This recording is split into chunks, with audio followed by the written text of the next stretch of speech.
What if the quietest kid in high school, the one nobody ever talked to, the one everyone mocked, returned 10 years later? Not for revenge, but with something far more powerful. This is the story of Ethan Davis. A story of pain, grit, and redemption. A story about how the kid everyone ignored became the man everyone couldn't ignore. But more than anything, it's a story about value, what real success looks like, and how true power is built in silence. So let's go back. Before the money, before the fame. Ethan Davis grew up in a small, ordinary town. The town where everyone knew each other's last name and where high school reputations lasted a lifetime. Ethan's reputation? Non-existent. He wasn't a class clown. He wasn't a jock. He wasn't a nerd. He was nothing. In fact, if there was one thing Ethan learned growing up, it was how to become invisible. At school, teachers barely called on him. Students barely noticed him, unless it was to laugh at the way he spoke. Ethan had a stutter. Not a severe one, but enough to draw attention. It started in middle school, but in high school it became his label. "Yo, stutter step!" one senior had once yelled across the cafeteria. Everyone laughed. Even the teachers chuckled quietly. He went home that day, locked himself in his room and cried into a pillow. But not for long. He had a routine. Hold it in, breathe, and study. Always study. Ethan lived in a one-bedroom apartment with his mother. She worked at a diner in the morning, cleaned offices at night, and came home with blisters on her hands and barely enough energy to speak. They never had much, sometimes not even enough for full meals. Ethan never asked for new clothes or a smartphone. He learned to sew his torn shoes and patch his backpack with duct tape. But even in that tiny apartment, his mom tried to fill the silence with something more meaningful. "You're not like them," she told him once. "They get to hide behind noise. But you, Ethan, you have the quiet strength they're too scared to build." He didn't understand it then, but her words planted something in him. Junior year was the turning point, but not in a good way. Ethan was assigned a presentation in English class. He spent 3 nights preparing, memorizing, practicing in the mirror, even timing his breaths. But the moment he stood in front of the class, it all collapsed. His stutter flared up. Words caught in his throat like fishhooks. One kid pulled out his phone and began recording. That video would later be edited into a TikTok. By the next day, everyone had seen it, even teachers. Ethan stopped eating lunch in the cafeteria.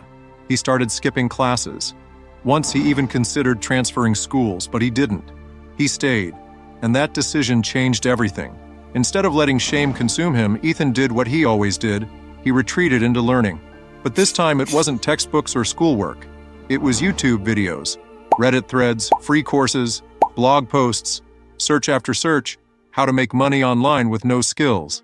Ethan discovered a world no one at school talked about, a world where people were building lives, businesses, income, all from their laptop. After high school, while his classmates celebrated college admissions, Ethan faced a harder truth. There was no money for college, so he got a job stacking shelves in a grocery store. But every spare second, he studied marketing, psychology, sales, branding. He started an ebook, no sales, then a course, 2 sales, then a Shopify store, 3 orders in a month, failure after failure. But each one taught him something. By 21, he was making $1,000 a month online.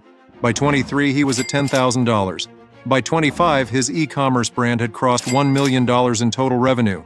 He never bragged. He never posted about Lambos or mansions. He just kept building. 10 years after graduating, it arrived. A thick, glossy envelope with the school logo. Inside, an invitation to the 10-year reunion. He stared at it for a long time. Why go back? To impress them? To prove something?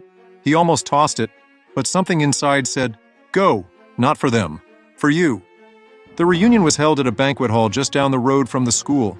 Ethan arrived alone, drove himself. People laughed. Old cliques reformed like nothing had changed. But something had changed. People started noticing him. His face looked familiar. Then someone said it. "Wait a minute. Is that Stutter Boy?" A pause, then a nervous laugh. But Ethan just smiled. Midway through the night, the mic opened. People shared where they were now: insurance agents, gym owners, stay-at-home parents, still living in town, some thriving, some stuck. Then Ethan stepped up. At first silence, whispers. He spoke. "Most of you probably don't remember me. I was the quiet one, the one in the back, The one some of you laughed at. And I don't blame you. We were kids. Kids do dumb things, but I want to thank you. Because the pain I felt back then, it became my drive. While you partied, I studied. While you mocked, I listened.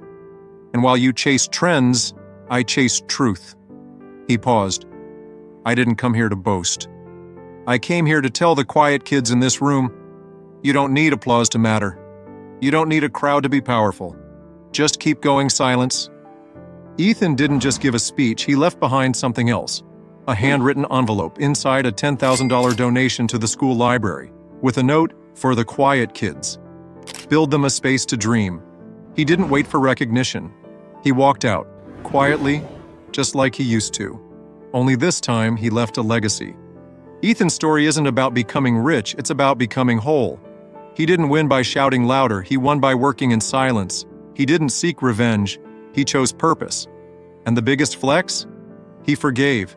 So if you've ever been ignored, laughed at, counted out, remember this: greater than you are not behind. You are in training. Keep building, keep learning, keep growing. Because one day you won't just return to the room, you'll own it.